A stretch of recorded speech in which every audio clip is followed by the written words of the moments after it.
what I thought it would be interesting to look at was to notice the many connections between the work of people in the studio, and thinking of the various artists working in here right now. I've noticed, for instance, correlation between my work and that of Graham.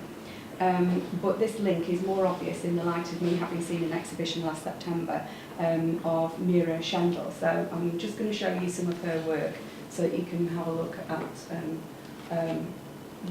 what she's about.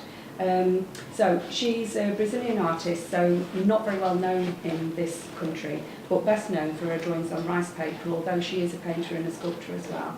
She was Jewish born in Zurich, and then had to move to Italy, where she received lots of Catholic teaching, and also they took away her Jewish national, Jewish, it's not national, is it? Nationality?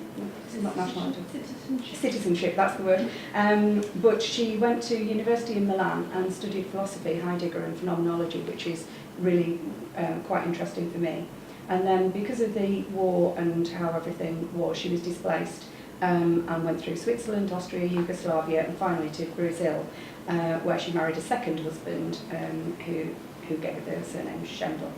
So beyond art and its theory, Mira was interested in science, philosophy and religion, in considering the very essence of life, of being and nothingness, which a lot of my work is to do with. This exhibition for me revealed Schendel's continued engagement with philosophical dialogue concerning her universal ideas of faith, self-understanding and existence by way of her phenomenological investigation.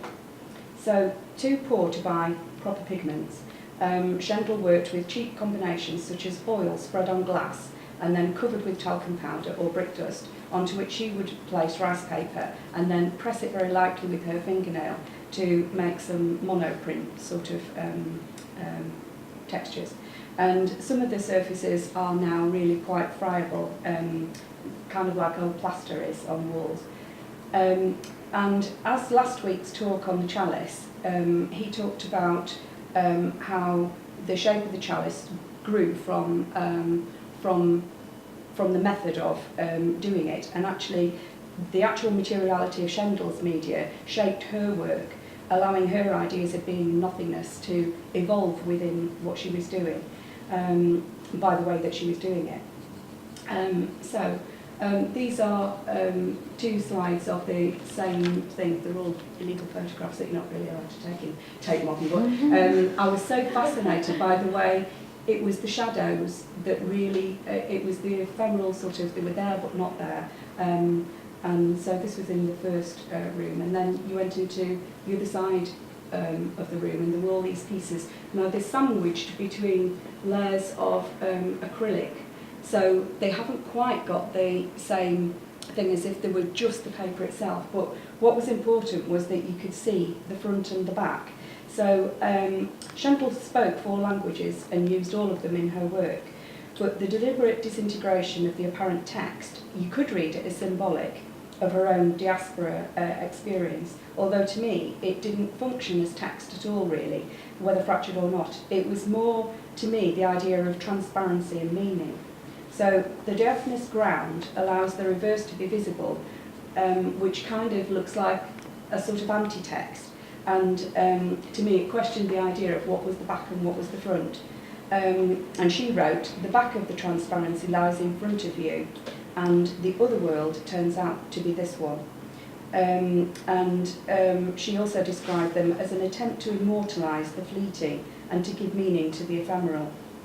And I see this as Schendel striving in a way to undermine the superficial semiotic connection of language, and instead hoping to reveal a much deeper semiosis of our incessant human desire to understand and to make meaning, which is far beyond what we just now perceive as language, to me anyway. So then Tanya Barson, who curated the show, said that she was interested in geometric abstraction, but the abstraction in her work is a different kind. She offers an alternative paradigm. She establishes an alternative line to do with being an ontology, and through a minimal, precarious gesture, a kind of softness, a slight gesture that can be powerful.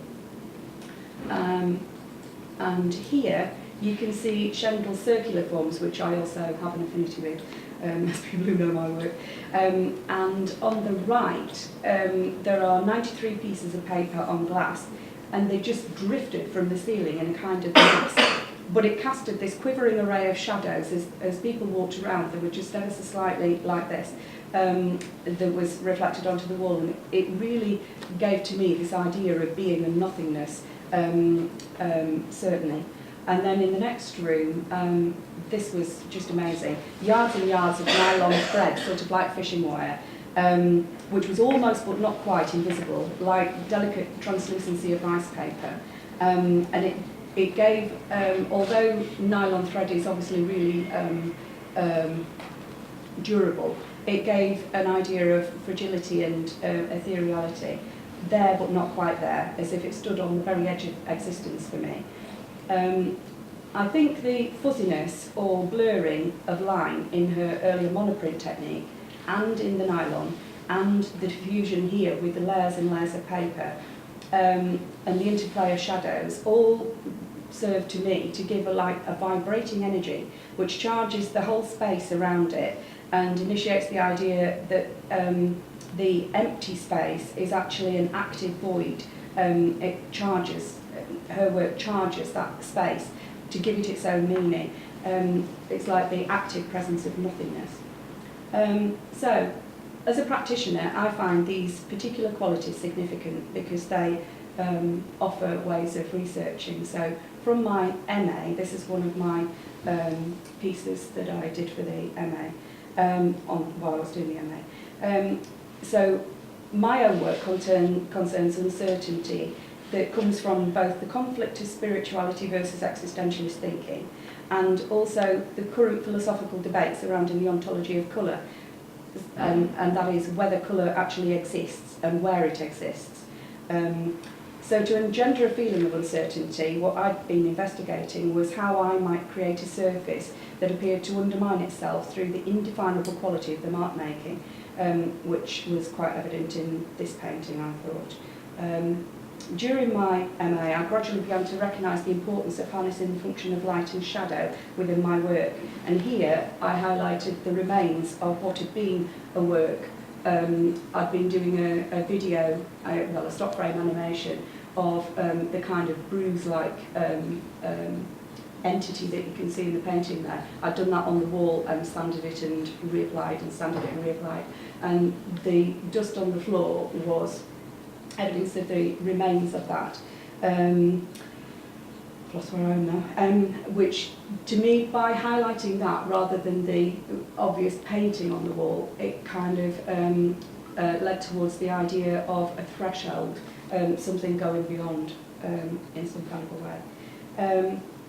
So this was where this came from. This was an installation I did about this time last year, actually, where I'd taken work that I'd been doing in my sketchbook, bruises that I'd made in my sketchbook, which I forgot to bring with me, I've just realised, and I transferred them to remove any kind of boundary at all. I transferred them onto the wall, and then I applied just this one little panel, which is up here, over the top of them, which stopped you thinking of the whole wall as just one piece of work. It kind of separated where the colour was and where the mark was between what was on the wall and what was on the painting itself, so that it looked like what was on the wall looked like it might have been emanating through from beneath, so that it was laying just beneath the surface, whereas what was on the panel was something that just looked like it was almost hovering over the surface. And the shadow that the panel cast was kind of like an in-betweener. It had, although you can't see it very well in that photograph, it was kind of the colour range that the marks that stand away from it was. So you transferred, how are they projected or? No, there was no projection. It was just, that was marks that I'd done on the wall, which I have done some on this wall, which you can have a look at. But the light was shining off centre of the piece of work, so that it was really highlighting the nothingness in a way. And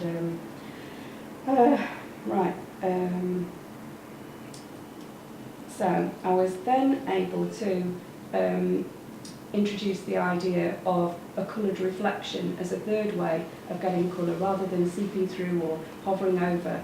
This idea of a coloured shadow, not a coloured shadow, a coloured reflection. So I was trying to get colour that was not quite imaginary. It was there, and yet it wasn't there, because the colour didn't really exist. It was just the reflection of the colour. And to do that, I added colour behind the piece. So this one, you could see earlier, there's a very blue reflection behind the piece when the light's shining on it, and on that side it's kind of a purpley colour because of what I've done behind. And then, so that's showing you the blueness of the shadow, although it's not a very good photograph actually.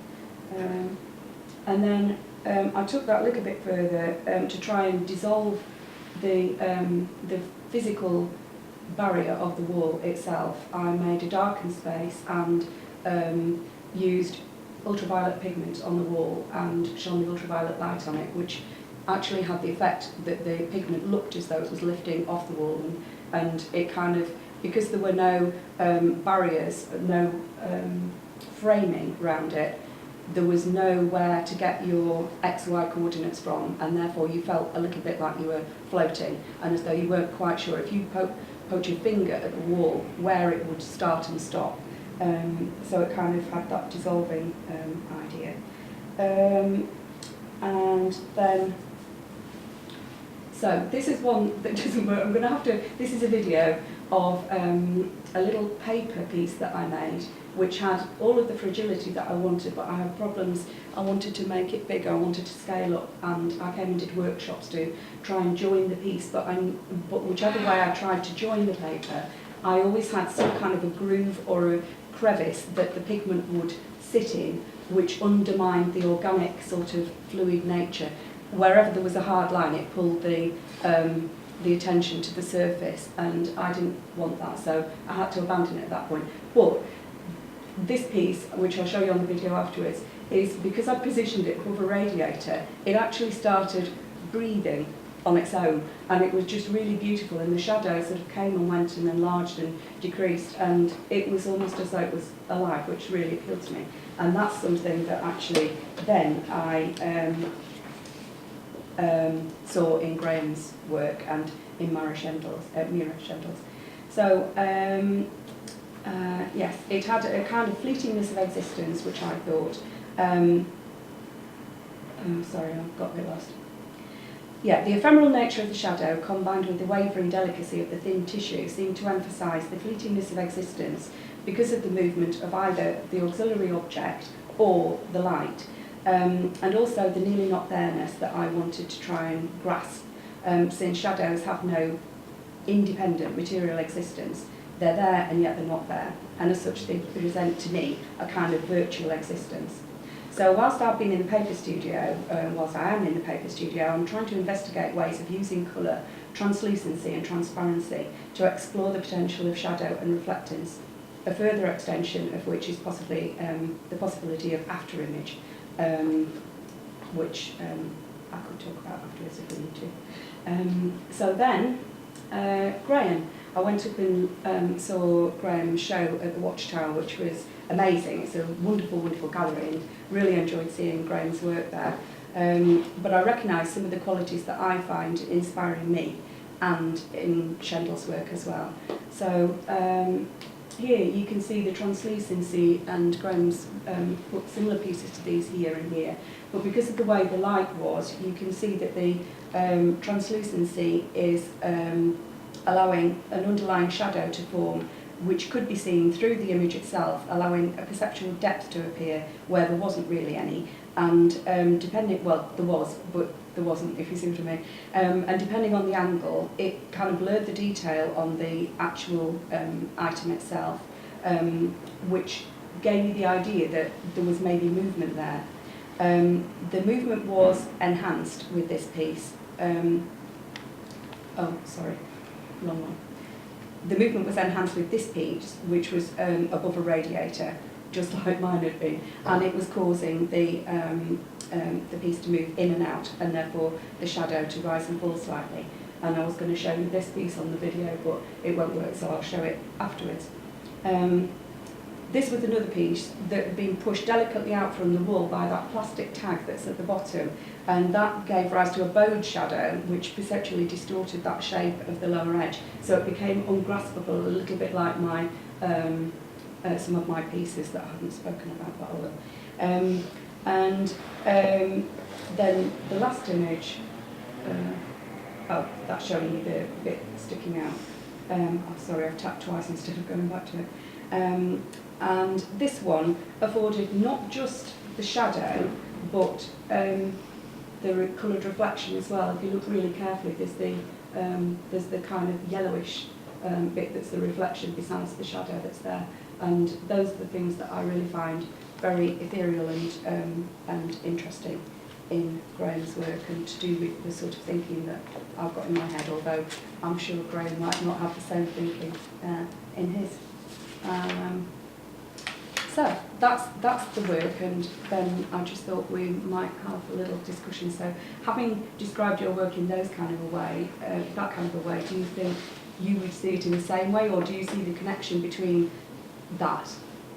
Yeah, I am interested in the transparent element there. It's, as you say, really as a trace of something. You know, I use a lot of photographic processes, so Yeah. in the film it's a kind of, you know, projection element of it, which I'm always fascinated by. And, you know, using transparencies in the past to make screen prints or to make photo etchings on metal.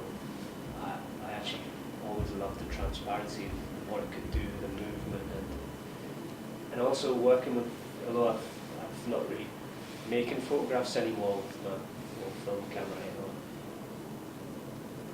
But I like the idea of them coming alive again when they're either projected or presented in that way, where they take on their own life through heat from the radiator, or a guy who I'm going to work with doing field recordings is talking about putting low frequency transmissions from the wall to make the transparencies move. And it's all very exciting, you know, to kind of work. See, they're working in the darkroom, because some of these have been generated in the darkroom onto the film, Yeah. which once it's fixed, that's the end of it. But I've been scratching into them and even molten sea and applying silver paint and working into them, just to extend it beyond, you know, it's the limitations of either framing a piece or that finished quality, where, you know, I'm excited by that. New things you can see every time. So. Can I just interrupt you for a moment? Are you showing more images, or can we? No, Because obviously, I will just show you the video of the thing moving, because that was these are other works of Graham's that although beautiful, I didn't see direct links with mine, but yeah, there was a whole range of lots of different kind of strands in a way for me right now. If I just realise that kind.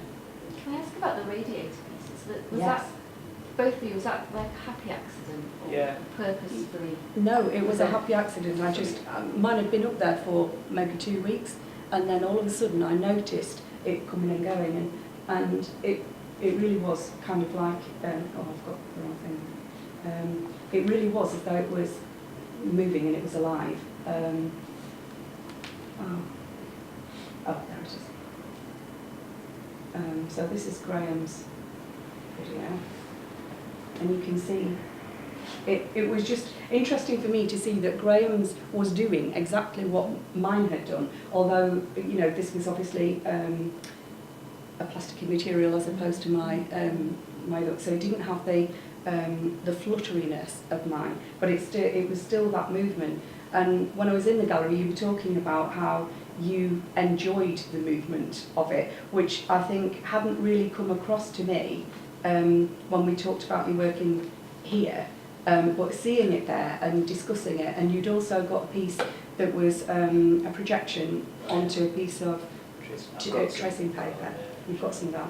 Do you want to come and show them? And just, we could actually look at the paper circle, but sadly it's gone sideways for some reason, I don't know why. So if you imagine you're that way, and then you can see it does can you see it just going in and out ever so slightly? Yeah, that was my piece doing what Graham's did, but yeah, not too Yeah, I constructed a booth in the exhibition to project some pieces of film that I've cut up and sandwiched together. And they're of rock pool, light rock pools, multiple exposures. I had a piece of tracing paper which I suspended from fishing wire. And when I had my workshop on a farm, it's a lot draftier there, so it generates its own momentum when you walk around it. So it rotates. So again, it's just like I was saying earlier about bringing a still image back to life, as it were, through movement. And I've tried it with a few images,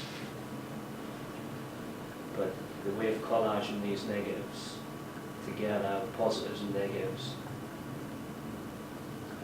just to create that kind of almost moments of reverie when you're along the rock pools and you're just being transfixed by this moving light, which I guess is what I'm always alluding to with making images. So, where am I? We've talked about that. So yeah, you have many strands seemingly in your work.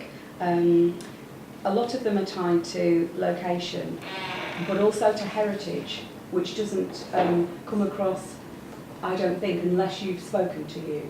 So would you like to just speak a little bit about how the heritage comes in? A lot of this work's kind of based on the coastline, where all my family sort of made their income from fishing, and so this project's kind of a way of, I was always collecting objects from the coastline and using them in some capacity. So I've been getting these huge sheets of acetate from commercial printers. I've been through trial and error trying to set them out at sea or burying them under rocks. But a lot of them have become ripped to shreds with obviously the heavy tides and what have you. So I kind of devised a way in which I could cable tie them to fish boxes. So basically they were generating their own marks when they've been left out at sea for a while. So the acetate's kind of retrieved and let's see. Well, here some images of me. So would you say that you're more interested in the chance mark making of what they come back like, or would you say that you're more interested in them having represented a passage of time? We were talking about that the other day.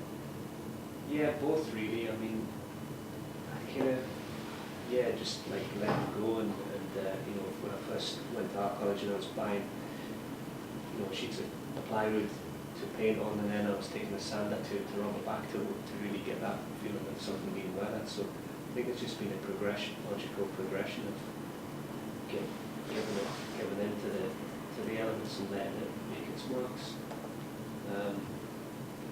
But also, they're talking about heritage, right? It's almost like, my family going to collect, shellfish or lobster pots or whelks. It's almost like you're going to these same sites, but you're setting these things out and you're going back to retrieve them. So there's a kind of a ritual sort of process ritual in it. and connection to the space, and which is a really, that's very important to me. So it's just almost like maybe back to that word authenticity as well. That rather than taking a piece of acetate and rubbing it against the wall and saying these are harsh marks, I just thought about it a little more, because I was sort of bringing bottles off the beach, plastic bottles, cutting them up and putting them in the photographic enlarger and trying to make those marks. But I just thought, why, instead of collecting the things, I could actually put things out there. A lot of the marks were some close-ups of that. These sort of areas of painted marks on found things as bollard. and I was really fascinated by and scanning them and photographing them. But I actually started to show that the actual pieces, you know. Yes, we talked about that quite a bit, didn't we? Because you have that big piece over there that are printed versions of the acetate. And do you now, find the original authenticity of the acetate pieces has more integrity? Yeah, that's a good word, that integrity. But it's that, again, the actual thing. You can feel the scratches, and trying to play with methods of presentation so that it, like you were saying before, casts a shadow of the actual mark. And you know, it's that tangible quality, much the same as I was talking about a negative from a camera.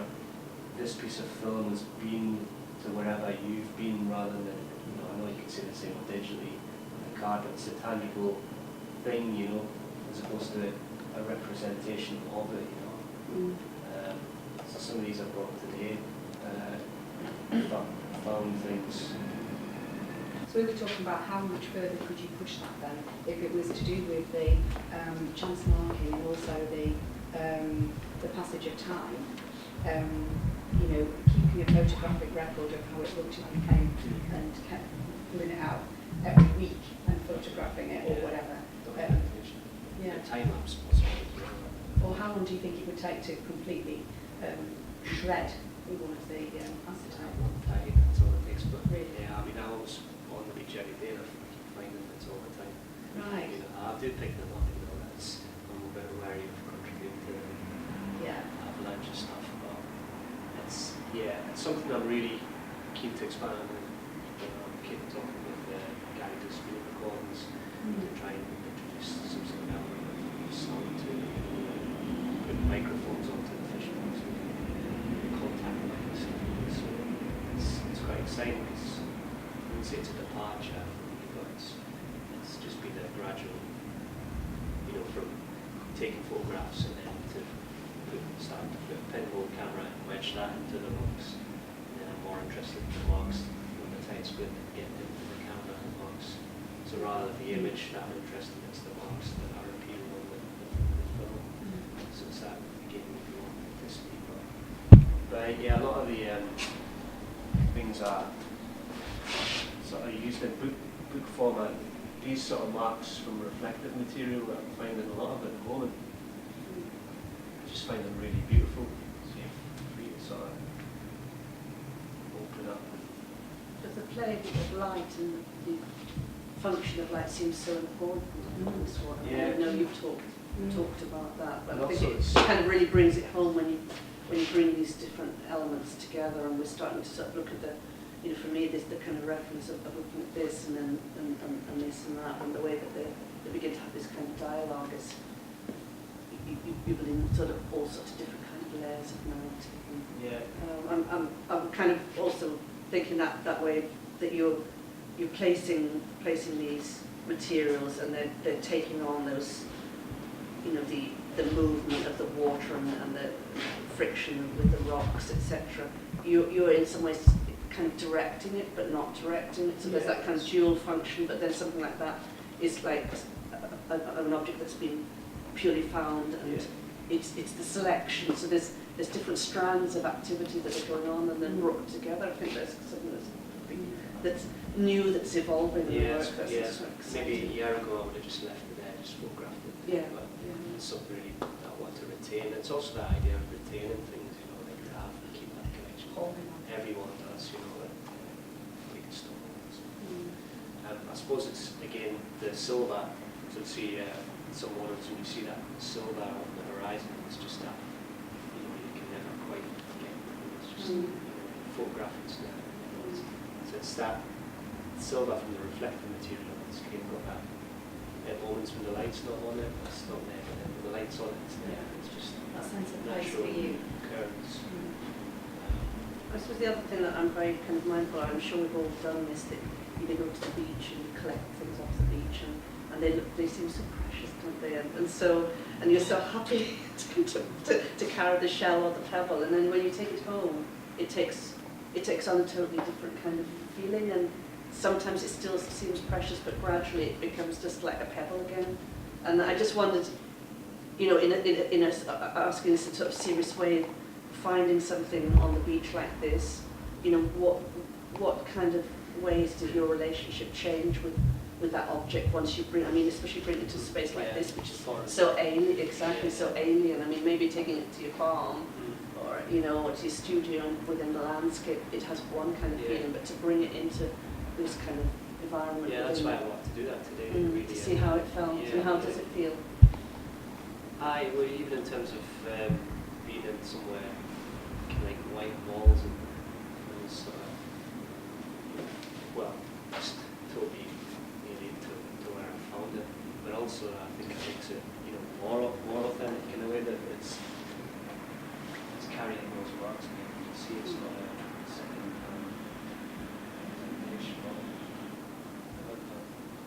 You know, I think years ago I would have thought I need to do something else with that, project on that, screen print it, and you know, it's just been gradually saying, oh no, I don't need to justify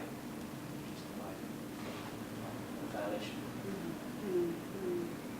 But also a lot of the books that I make are from foam, rubber and plastic. I can bring them over.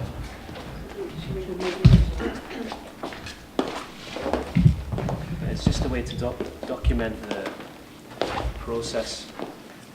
So they're all bits of rubber that have been found, or bits of plastic that have been found. So We have a look. of course, yeah. Help yourselves.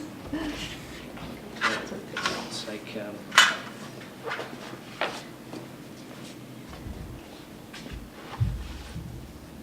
Gosh, sorry. yeah, it's alright.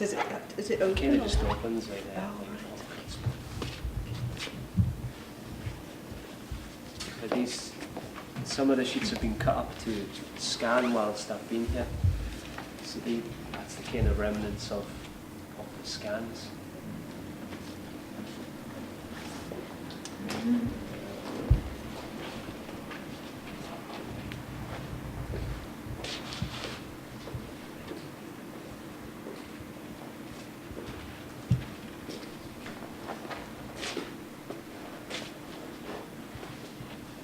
And also the transparencies as well have been used in the darkroom to create the kind of positive and negative marks.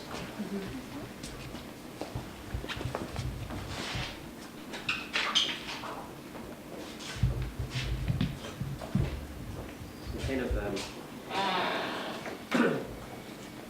way of kind of creating a negative from the film. A lot of them are kind of seawater that's been released from bottles that I've collected and then made directly onto the film.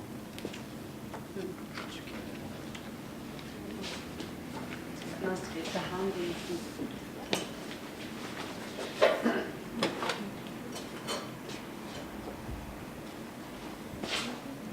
Ancient glass paintings. What's happening with this? Well, it's just been poured, the seawater been poured on, and I've been creating like masks with them and trying to make seascapes almost. Very nice. Yeah, these sort of areas are scanned of the seawater, the residue of the crystallised on it there. We talked a little bit about the difference between these ones that you're manufacturing, if you like, and the other ones that were natural things. And a little bit like me, it's like an eclectic mix of what happens with different strands. And we talked about with my MA how I'd had to refine myself to going down one avenue. Not that you have to, but you know, we talked about what somebody said to me was indulgence. Because I love colour, and I think I want to have bright colours in my work all the time, which I did with my BA.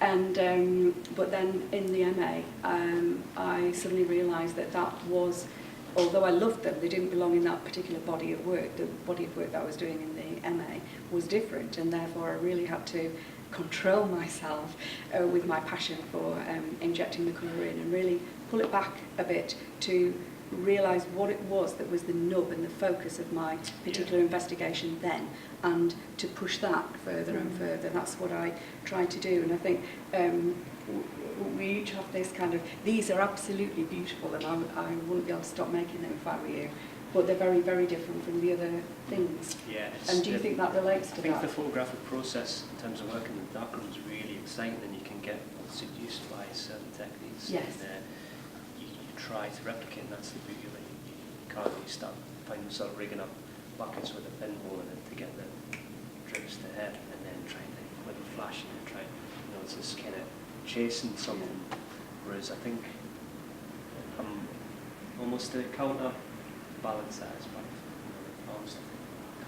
That's so beautiful. I can't improve on that. Why can't why isn't that like this? Whereas the work sometimes in the darkroom can feel a little bit, you're chasing something elusive, and you're working really hard to try and pull this thing out, and it's exciting. But I think you're right about trying to focus on one, because there's so many One at avenues. a time. Yeah, one at a time. And I think this is why this project from maybe last March when I started it, I thought somehow conceptually it was a strong idea, but I needed to really think about it in terms of presentation. And I've tried projecting the scratches onto something like Kozo or Osho, something, these harsh, direct, like violent marks onto something delicate. But I need to question why, was it just to highlight that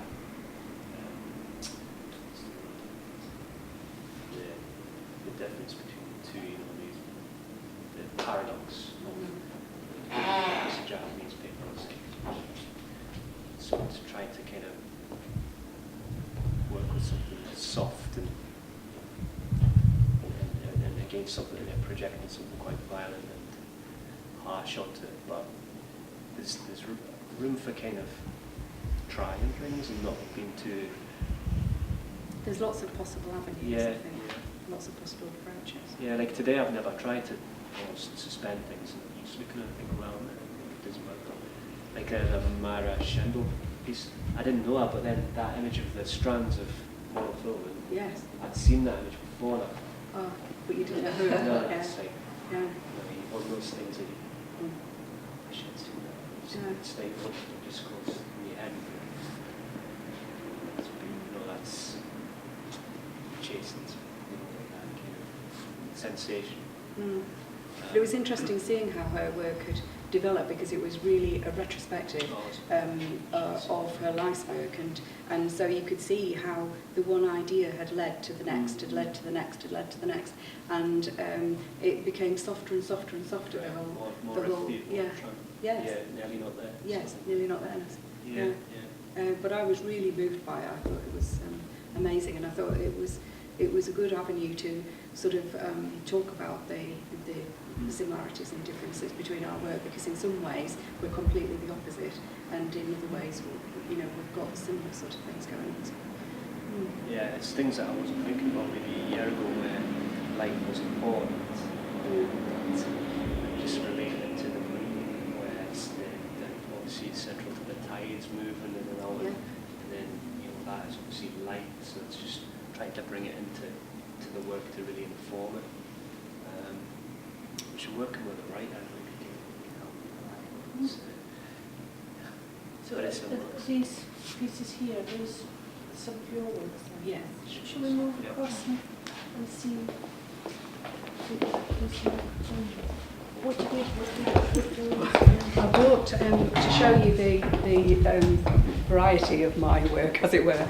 There was this one that I did maybe halfway through my MA year, and it was to do, really for me, it was to do with the pigment itself, which is iridescent and changes according to the angle of view. So if you're standing at this kind of oblique angle, it looks green, and then as you move round, it begins to, depending on the light, it needs a spotlight really, but it goes from gold to bronze to pink and then back to green again, according to where you are. And to make people see that colour isn't fixed, I wanted to put a bit of a bend in the work, so I did it for that reason.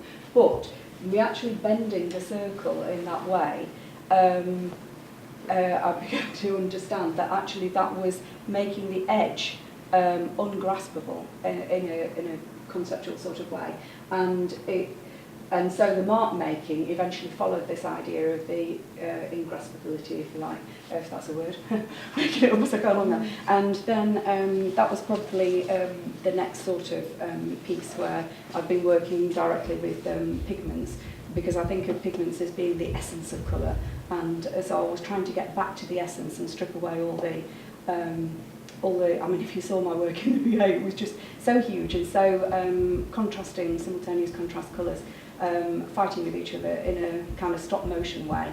And in a way, there's a lot of that in there, but it's so pared back and so thin in terms of what I've refused to allow myself to put into it. It's kind of much more subtle, and because of that subtlety, it says more about what I was thinking as I was kind of working through it. So then thinking from that, and having seen Mira Schendel and looking at Graham's work and all the rest of it, then I've been trying to make some very, very thin paper, which has been unsuccessful up to now, but I am going to continue to try. And what I'd really like to do is make paper that's obviously can't be transparent, but if it can be as translucent as possible. The thinnest I've worked on is that 9 gram, I can't remember the name of it, it begins with M. But anyway, it's machine-made paper, but it's Japanese. And that's a matter. No, it's not that. It ends with an I. And I could tell you, but this is the problem with my memory. But it's really like the Minogan. No, it's not Minogan.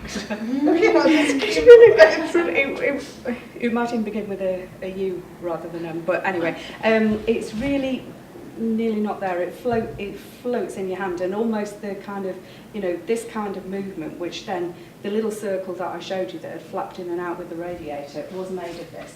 And because you could see the wall behind it and the whatever it was behind it, it almost did that, and it was nearly not there.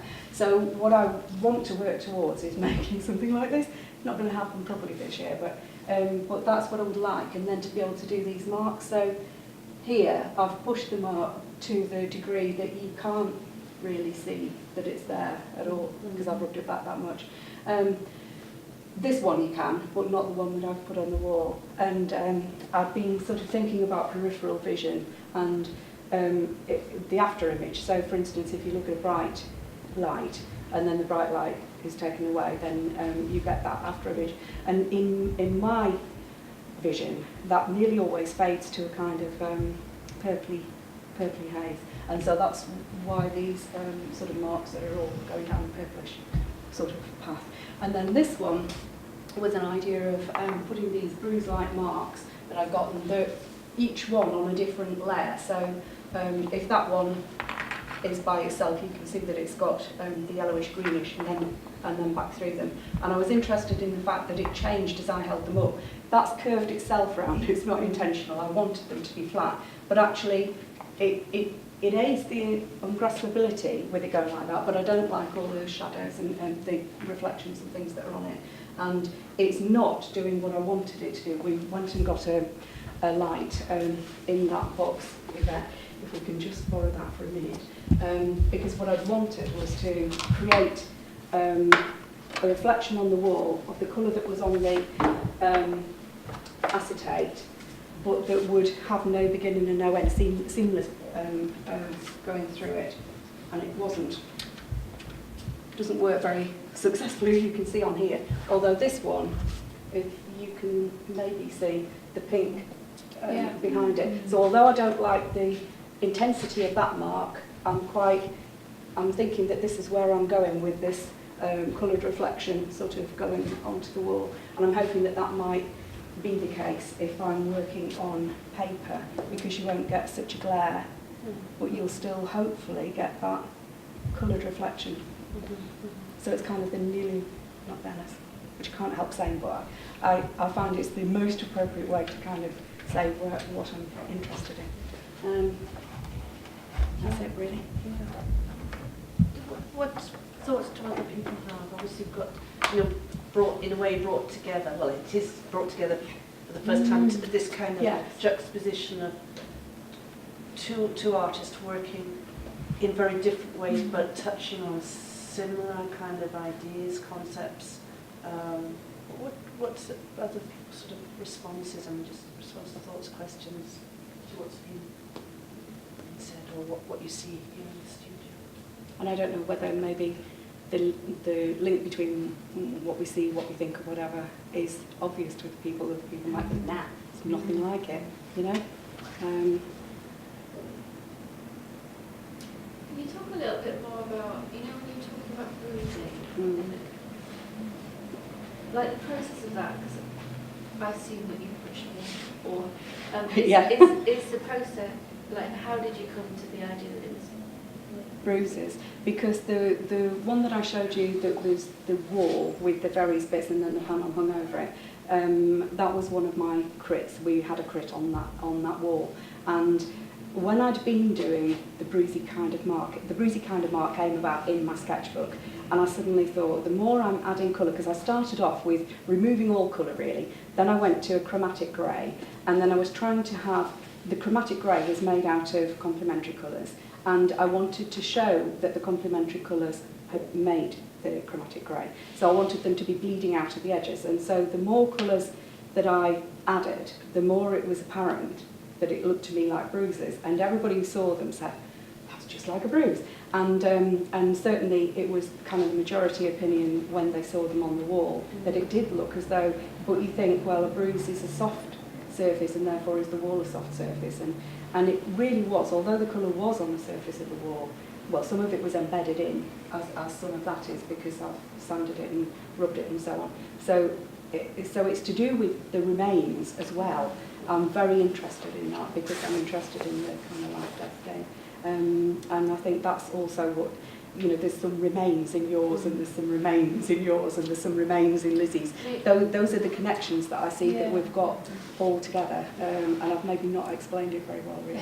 But, when you mentioned the bruises, I immediately saw the parallels between yours and Graham's. Yeah. What's interesting about it is that yours look like bruises, but you're doing all of these things with the sea, and those marks don't necessarily reflect unless you, I guess if you know, I mean, we know that they are marks of the sea, but they're sort of, I don't know, there's something, there's unapparent thinking or unapparent process in it. So they're more like bruises in a way because they have been smashed, but they don't look like it. Mine aren't bruises, but they look like it, which is a bit of a paradox. Surely it is about this, in both works, that kind of, there's something that I've personally been interested in a long time, that kind of knife edge between creativity and destruction.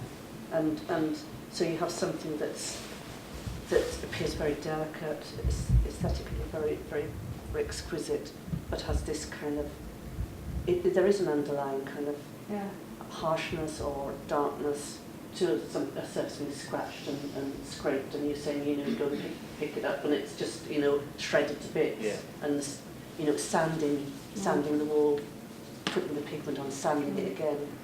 So that kind of where holding, in a way, holding back at a certain point or retrieving at a certain point where it hasn't been destroyed.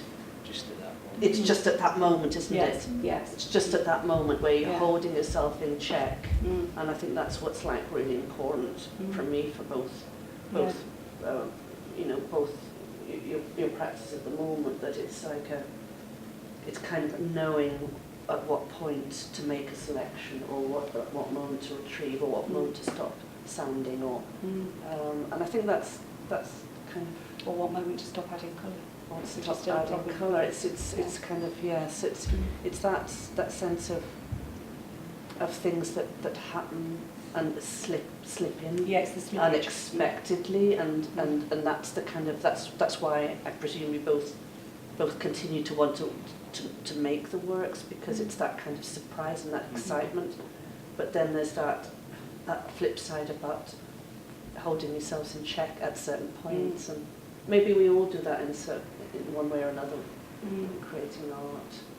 I think it's kind of very much you know, it's that big question, when is it finished, isn't it? Yeah. I know it's, well, specifically for this project of leaving them out there, it's that kind of thing where you know it's going to be a really high tide or stormy, you think you should chance it by leaving it a wee bit longer, and then you go back and it's Yeah. But if you didn't go, but it just got thinner and thinner, then you'd be really glad that you'd done it. But yeah, it's very much. it'd be nice to see one that's one like a hole in it somewhere, you know, to get to that got degree. for the fragments, it should go. Yeah. But I think the word residue as well, I can see with Sophie's work with the trace of something, you know, as well, you know, like Well, it's for me, been there and not you know, like, residue. yeah. Well, there's a whole load for me about trying to retain something that you really can't. The idea of memory. My mum had Alzheimer's, and seeing her disappear day by day in personality terms, and therefore the spiritual side slipping away and slipping away. That is something that there's like a desperation in me to try and hold on to something, because one day it will be gone. And I'm sure that's what my driver is for my work, but I don't know that that's necessarily apparent in it. It doesn't matter really, because it's just the driver, but there is that wanting to hold on. Yeah, I can relate to that myself, you know, with wanting to stay in that landscape but not being viable for me to be there really, to make an income. It's, you know, perhaps want to hold on to that space because it's very, you know, close to family roots. Yeah, and also because I like, you know, that side, and almost feeling that guilt of spending too much time there, that, you know, I should be. Yeah. You have got a proper job. Well, It's just hard. yeah. So I can relate to that sensibility in terms of aesthetics and why I do this.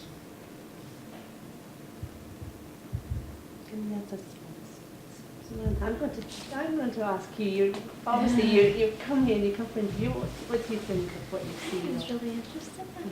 Just saying the way you just let nature take its way, and you didn't even touch it. You just like touch it with your own work. You just left it away,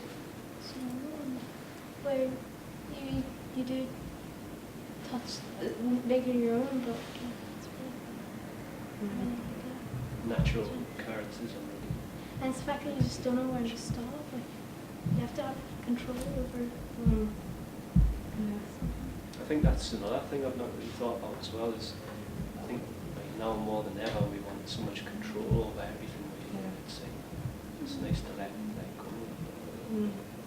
And I kind of wanted, I know in my MA that came up on one of the talks that I was talks that we had at the Cross Studios, where I realised when I was trying to, why do I like this one so much?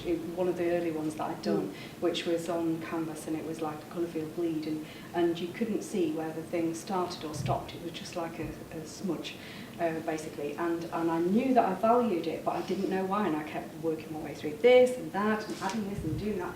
And then I suddenly realised I must be, in my subconscious, trying to remove my own brush strokes, and almost as though I was trying to remove evidence that I had done it. And that was a breakthrough point for me, because when I realised what it was that I was trying to get at, but I didn't really know what was happening in my subconscious, and it was only taking the stands to the side and really analysing what I'd done repeatedly, or not repeatedly as the case may be, or why I was dissatisfied with things that I'd had those ideas in my head every time I'd done things, but I was asking myself the wrong question for such a long time. And sometimes it takes time to understand really what was something we were having a conversation today, weren't we, about you know, what's meaningful to us. It's it has to be the first call, not, you know, other people might come and really, you know, be very excited by a piece of work, but it's been enough time. What's in here, because it has to come from in here for me anyway.